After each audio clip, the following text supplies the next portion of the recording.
Confidence is often misunderstood. It's not something that arrives after success. It's what comes first. So long before the recognition and validation, and long before the world agrees with your vision. Yeah, And my guest today understands this distinction very deeply. He began his career as a professional athlete, where discipline, focus, and mental resilience are essentials, but the chapter that followed required a different kind of confidence altogether. The confidence to keep you stepping into the unknown to build something that didn't yet exist, and to trust that inner knowing before there was any external proof. And he went out and found what became Europe's large premium health and leisure brand, shaping not just businesses, but leadership cultures at scale. And this conversation that we are about to have is about that decision that creates outer success. So I am Elif Köse, and this is Confidence TV. And today I'm joined by David Lloyd, founder of David Lloyd Leisure. David, welcome. nice to be here. Right, more than I know you're in Brighton, and I believe it's very cold there. I'm here in Palm Beach Gardens in Florida, and it's not very hot here today, but it's nice, sunny, no clouds. Oh, beautiful. Having been there nearly 25 years ago, living in Marco Island, I Oh can yeah, kind of very nice. You, imagine the weather, yeah, how it would be. It's yeah. You were beautiful. the other coast, but it's lovely there. Yeah. Yeah, it's beautiful, beautiful. Yeah. Thank you so much for joining me and sharing your wisdom with us today. Thank you. I'm going to go in with asking you not the usual questions of your successful athlete journey, but you were already successful as a professional. Um, what my question is, what was harder, excelling in sport or stepping into business for the first time? That's a really interesting question. I think it's strange that not many sports people have made the change from being a very good sportsman to a successful businessman. Exactly. I think a lot of reasons for that. One, I think the main reason is most sportsmen they wait till they are retired and then they wait a couple of years and then they start.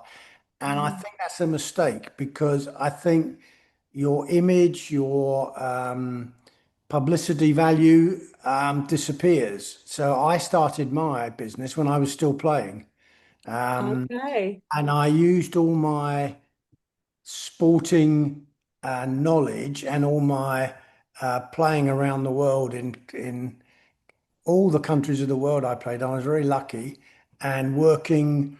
In those days, it wasn't professional. It was an amateur game, and so I could play in the summer and I could work in the winter. So I worked at clubs. And I was a sponge. I basically went to all these fantastic clubs all over the world, mainly in Canada and America. And I thought, well, we had probably much worse weather in the UK. Why aren't we having clubs like this? It didn't seem to make sense to me. So from that moment on, I wanted to put together this dream.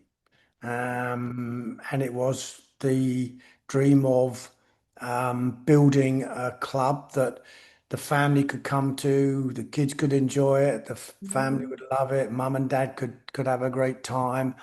And wherever I went, I made sure I went to and visited every club in the area and took in my brain all the notes. I got a very good memory, which is good. And then when I was nearing the end of my career, I put together all these what I believed were the great things of a club onto one big project, and then, which is why your question was very good, I then went out to raise the money, and Yeah.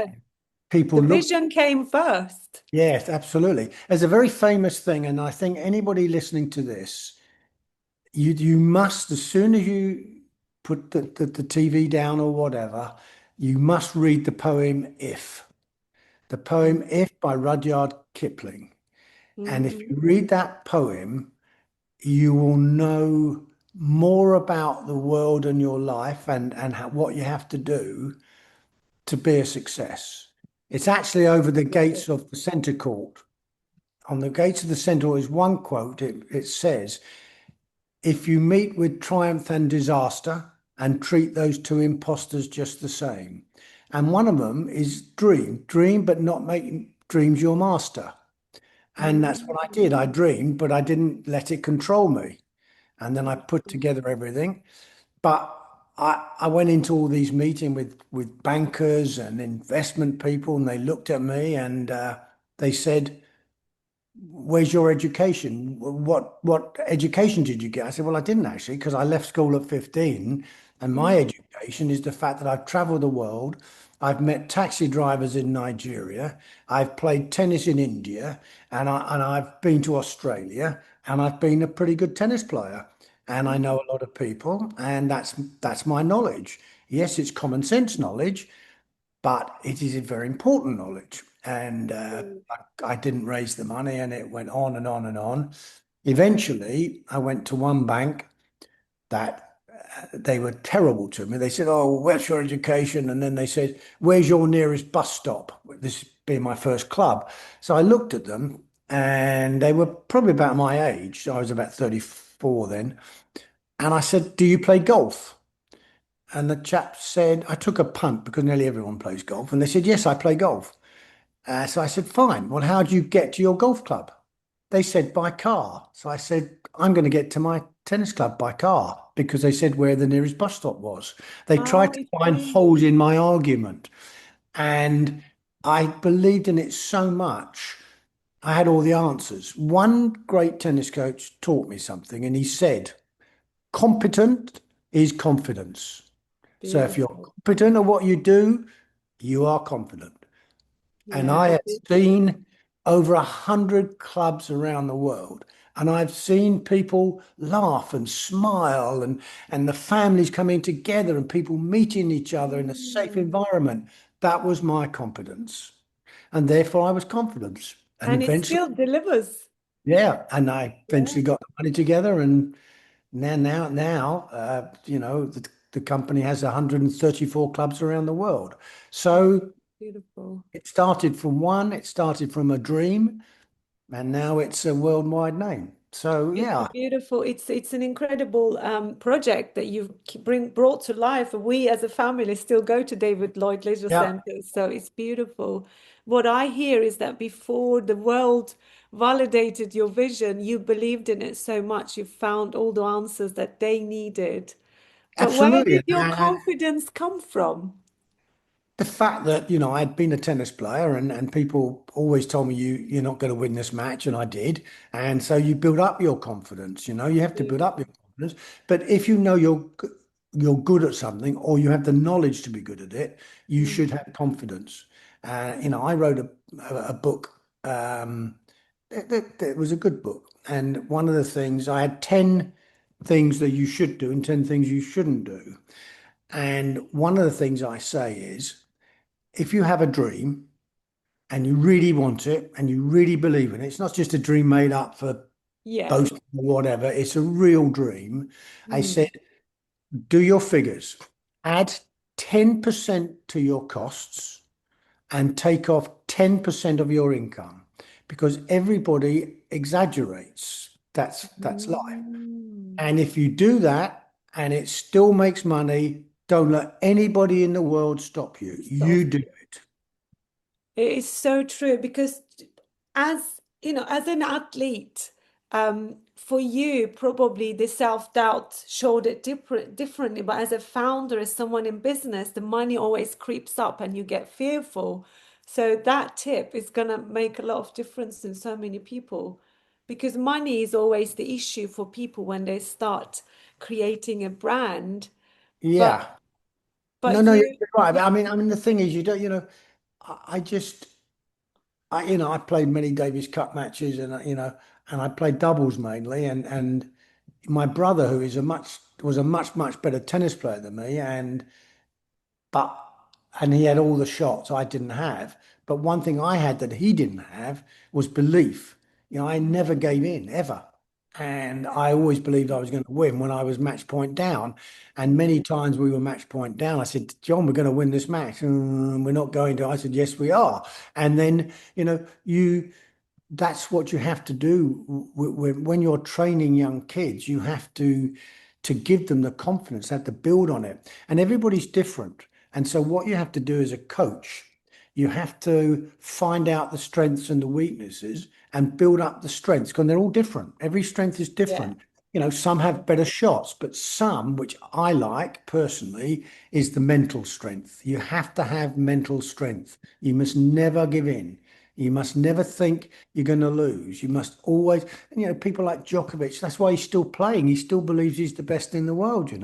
And Yeah. that's that's fantastic. I've been lucky to meet people. I mean, Cliff Richard is a very, very big friend of mine. And Wow. I went to one of his concerts, must have been 10 years ago now, and he was getting, he was probably 70 then. And I said to Cliff, I said, Cliff, why are you still doing this? Everybody knows you. You're fantastic, but you're 70, you're going around 100 shows. And he said, David, he said, I do it better every time I perform. Oh, I love that. It's so beautiful. That's going to bring me to my next question or um, a statement almost, but because as your organization grew and you sold it, um, and then it's resold and it's a million worth of an organization. But I just want to ask you, like, how conscious were you of the confidence you were modeling for others as a leader? Because you become a model for so many Yeah, leaders out there. what I do with my managers, what I did everything personally. I never gave it to someone else. I did it because my name was on the door, so it's me. So Mm, I would take these new managers around the club and I would tidy everything up because I don't believe you should make anyone do anything that you haven't done mm, because then they know you've done it. So I used to clean the toilets. I did all those things. And I do it when I walk around the club, I would move a coffee cup because that saves the waiter coming to get the coffee cup. So if you multiply that out in a day, you've saved an enormous amount of money. So I'd take them around the club. Then when I would get to the door where my name was on it, I would say, what do you see up there? And they would say, David Lloyd. I said, no, I want you to imagine that's your name. Go mm, in your club, it's your name. And now tell me how you're going to treat it. And they treat it mm. as their house, their home. So they tidy up, they clean, they do all the things that they wouldn't have probably done before because they would have passed it down the line. They would have said, oh, waiter, come and clean it up. I said, no, it's You've yours. got to do it. Yeah, And you've you got to and do that's it. and that's what we did. And so there was a culture of people, yeah, we were very tough on things. They couldn't have mobile phones and things like that. But on the other hand, they got great rewards and they were part of the family. And Yeah. I did something very opposite to most companies. I awarded share options to a lot of people, and I did it in share options. You're allowed to award 4 times salary. That's that Wow. was the law then. So I used to do it the opposite. I used to award 4 times salary to the cleaner in the kitchen who did a good job because 4 times Mm, their salary was only 1 time the manager's salary. And so mm. everybody had a chance to because you know I wanted everyone to feel they were part and parcel of the club. It was their You're a club. real family man, aren't you? Yeah, I wanted them to Yeah. be part of it. And Yeah. when we did go public and when they did have these share options that they could sell, um, I probably made 10 people millionaires, which I am proud of. Of And good course. luck, good luck. And then people would, you know, you would be in London and the bar manager of Glasgow would ring you and he would say to you, David, what's happened to the share price today? It's gone down. And so they were all part of it. They were family. And Yeah. that's what made the success. And they were given the confidence in their, I believe in flat management. So you give the management and they make their own decisions within their parameters. And so they Mm. were confident too. They weren't a ladder. They weren't a pyramid that everything got passed down to the poor guy at the bottom, and the top guy at the top never got fired. We weren't that. Yeah. We were flat, and everybody had a chance to prove themselves. That's beautiful. Yeah, that's a great model to follow, I think, nowadays, especially in the UK. I see that inequality in every part of the business Yeah. setup. So I hope this part of our interview will be shared to be an example. My next question will be to you. What you are sharing is very generous and very giving and really family man, not just at home, but in your business as well. But also know that every level of success asks us something from us. So what did growth cost you that people wouldn't see from the outside? Yeah. Um, Yeah, well, time. I mean, and again in the poem, if it says, fill the unforgiving minute with 60 seconds worth of distance run. So you have to fill every minute with every second, and that's what you have to do. But then you have, being a tennis player, the same thing. Your wife and family, you're away a lot, and they have to sacrifice. My whole life was the business, and so when we started, my younger son Scott was about 9, and he came with me. He walked around the clubs, and Wow. I tried to make them participate in it, and so they saw it, and that way you keep your family together. But that, you are giving up yeah, of course, yeah, the rewards are great, and seeing people enjoy it is great. But leisure, if you don't want to work at weekends and you don't want to work evenings, don't go into leisure, because we are busy when everyone else is not busy. And so Yeah, it's a very important point, and I pointed out to them, and that's why in the leisure industry, you get in the first year a very high turnover of staff, because they mm, just don't want to work weekends. They don't want to. And so it is a tough industry. I mean, the food industry is even worse because you have split shifts when you're cooking. And so the family have to be part of it. And so that's yeah. important that you bring them into it, and they buy into your dream and into your workplace. And It's that's a hard. it's a very good point because what I see in the world of business right now is everyone is promoting as if you don't have to work. But when you run a business and you treat it like your family and everyone works for you as a family, not someone you step on and you never get fired, like you said, it becomes part of your life. So I see sometimes business owners and coaches out there would say, "Oh, I only work 3 days a week." I think, yeah, but your work requires you to work minimum 60 hours a week. So who does the rest? Mm. So you've got to work. So you have to No, no, create. no, no, absolutely. No, I mean, you have to um, adapt, and yeah, and your family. Um, they have to be part of it. You have to bring them in, you have to tell them what you're doing so that they are part of it, they share it. And the beauty of the clubs were obviously that the family could come down to the clubs and they could swim and do all the things you can do. But behind the scenes, and I was very hands-on. I did everything.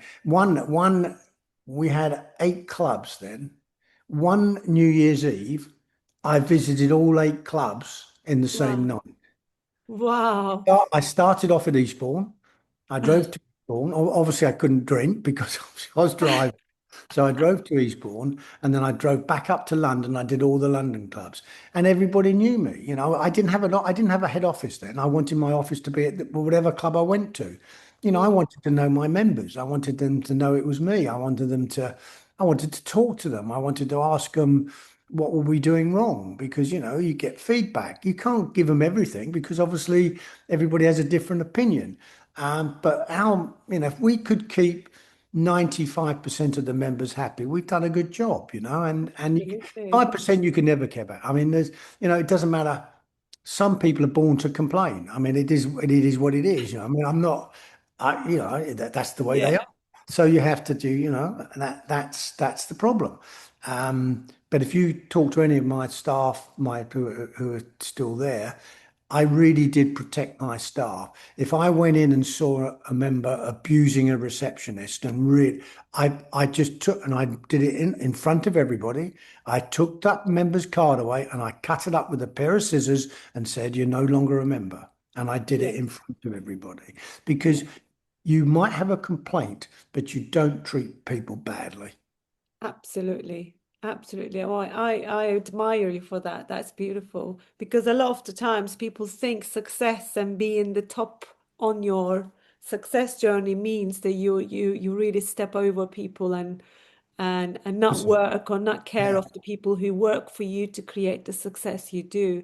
So your achievement is just far beyond just the Yeah, I mean, daily it is very, choice. I mean, in the end of the day, when I don't do many now, but when I do business speeches, I mean, your success depends on your staff. Yeah, So if yeah, they're no good, then you're no good. So you've got to really bring them in, and be part of it, and that's what we've always done. beautiful. What do you hope people to take from not how you built, but what you built from this business? I didn't want to sell. I mean, we went public, and then when you go public, obviously you're not in control of your own destiny, because obviously you've got other shareholders. And when you go public, your duty of care and your number one duty is not for yourself, it's for your shareholders. Mm, Therefore, you've always got to put them first. And when we were when someone wanted Whitbread wanted to take us over, I didn't really want to sell, but mm, the price that I had negotiated was beneficial to the shareholders. It was basically double what the share price was. So I had a duty of care, mm, um, and so I agreed. Um, and everyone did very well financially. I tried to work with Whitbread, but Whitbread are and still are a large corporate entity, and they had totally different thoughts to me. mm, A manager of a club was a number. My manager of a club was a name. And mm. I just didn't see it that way. And I didn't want the clubs to do what Whitbread wanted to do, i.e., to make all the food the same. I said, look, I'm sorry, I've got a club in Finchley that is predominantly in a Jewish area, and I've got a club in Rains Park that is basically a stockbroker built Surrey. They are completely different entities. They are David Lloyd clubs. They've got tennis courts, they've got swimming pools, but the food and that Yes, to part of serve. it has to be different because they're different types of, that's what it is. And then when you go up north to Scotland, again, it's different. Everybody's different. And I said, I allowed the manager to do that. But when Whitbread came in, they wanted to standardize everything because it might have made more money if it worked, but of course it didn't work. So, that had to change. And I wanted the clubs to be run by the managers under Mm, very strict control. So they had their input, and every manager all the members would know the manager rather than just a number. I mean, it just didn't make sense yeah. to me. And so I I like left, you that. know. I like that approach that the human, the people were in the center of your decision making, not just the numbers. So it makes a massive difference. No, it does, and I mean, some people and I found that out when I left, and I had a sort of a going away discussion, and some people left for other jobs because they liked the way that we ran it, and other people stayed because a lot of people go into a job for safety and they Mm, like a ladder that they just go up one rung at a time. To me, that's rhubarb, but a lot of people like that. One ladder, one ladder. So you stay in the job 39 years or 40 years or whatever, and then you might get to the top of the ladder. I'm mm, totally the opposite. I want to see someone and I want to pick that person out. I'll tell you a story, a true story. I was at the race park one day and a chap came in, good looking blonde haired guy, came up. He was about 32, 33, and he said, "Oh, I was happened to be on the front desk that day." And I said, "What do you do?" He said, I'm a pro golfer. I've got a golf driving range. My dad was quite a famous football manager, and he said, "I want a job." I said, "Well, okay, I don't have many jobs. I have one job on the reception here," and he's fine. I'll take it. Okay, so he started as a receptionist on the desk at Range Park. Within 2 years, he was my marketing director.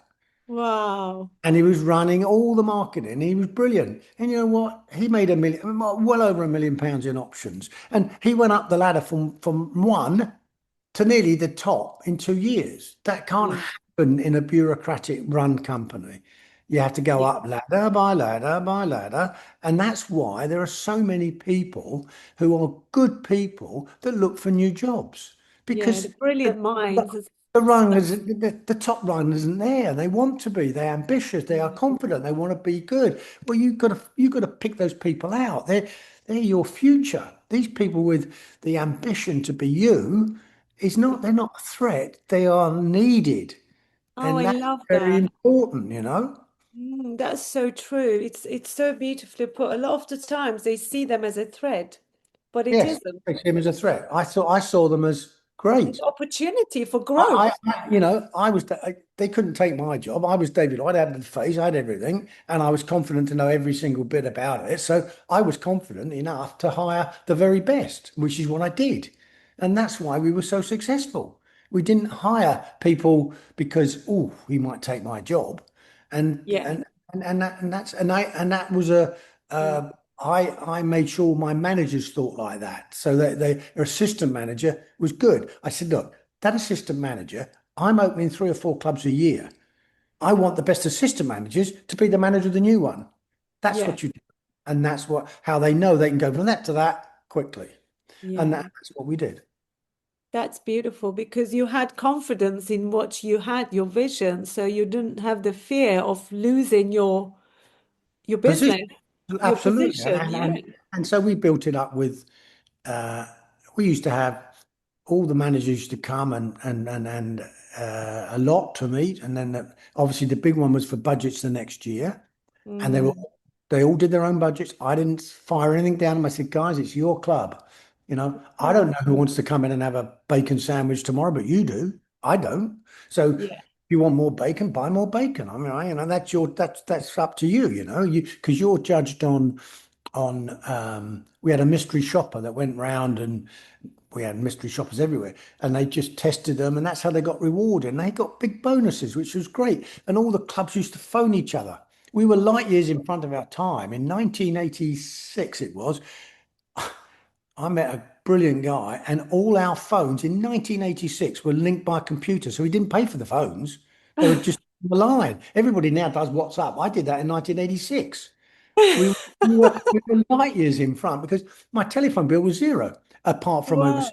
But all the clubs used to talk, and they were encouraged to go live on the computer and talk to each other. Our Yeah. computer system was live, and that could tell them how many new members in a day, so the other guy in Finchley could see what the guy in Bushy was doing, and vice versa. So they were all, oh, I must get. Encouraging each other. Do you know what I'm hearing is that you didn't just build a business, you build a community of people who wanted each other's success as a We as a unity. absolutely. We had very, very aggressive competition, but it was friendly. They were all in it for the same end goal, but Yeah. they into competition with the clubs, and how many Cokes they sold that day was enormous. Wow. And the Wow. managers were encouraged to be able to do things. So, for example, I said, guys, it was going back in the 80s. I said, the weather forecasts now are not great at long term, but they're not bad. I said, you now should be looking in your computer every day on what the weather's going to be like at the weekends. And if it's good, like in May, I said, if it's going to be a nice May, open your pool up, get your barbecue out there, do things like that because your members want it. And so Yeah. were trained to do that. They were trained to plan in front, and and they could do as many barbecue parties they wanted as long as they were in the guidelines of the finance. Then they Yeah. could wanted them to do it. I love that. You created a home even to your members, not just your staff. Because you understand human, you understand their desires. It's not robotic. Let's do this and equals that. I think that's the bit that a lot of businesses are missing in their overall management. That community isn't in their center of their businesses. That's why so many businesses that I hear as someone who's in transformational coaching and consultancy business, that I see so many people having sick leaves because they're not understood. They don't see the Oh, needs of that human being behind that role. That may be marketing manager, maybe a system manager, but there is a human behind that has needs and not really met by the company. So what you created there is really inspirational. well, I tried to make everybody, including the people in the back house, the kitchen, to come up with things because Beautiful. I'm pretty bright, but there's a lot of brighter people and a lot of people that Yeah. at their club that know more about it than me, and we've got and the manager was encouraged to listen and then to implement. They had a budget they could do. They had a And you budget that trusted allowed them. them. Their budget was an amount, but they could use it in wherever they wanted. It wasn't you must do that or you must do that. I mean, that doesn't make any sense because every area is different. Mm. You, Britain is a lovely place, but you have different things. Brighton, for example, you're on the coast, so you have a different mentality and a different thing. In the summer, there's a lot of people. Everyone wants to go and have an ice cream, so you should have great ice cream. Yeah. It's letting people think with where they are, um, Yeah. and Beautiful. and obviously, when you go to places like Glasgow or Manchester, where you have two football teams that basically are two different religions. When that match is on, then you have a TV in one room for Celtic fans, a TV in the other room for Rangers fans, but you have a communal bit in the middle where they can actually, without punching each other, have a pint of beer. So it's Mm. not brain surgery, it's common sense, really. Yeah. Beautiful. I mean, what stands out to me in this conversation is coming to confidence isn't something that we collect along the way. It's something we choose after long before it's guaranteed when you're running a business, you know? Absolutely. I was thrown into the deep end when I was 18. My dad said to me, my dad was in the dress business and his dad died and his dad was only on cloth. And I used to go up when I was a young kid to feel cloth. And you can tell the quality of cloth by the rub, the thickness and the feel. And I got to know that quite well. But my dad, when his dad died, went in and changed the business, which was a mistake in hindsight, but he did it. And he went into dresses. Mm. And he came to me, and there was a very famous tour, would have been my first overseas tour, was in South Africa.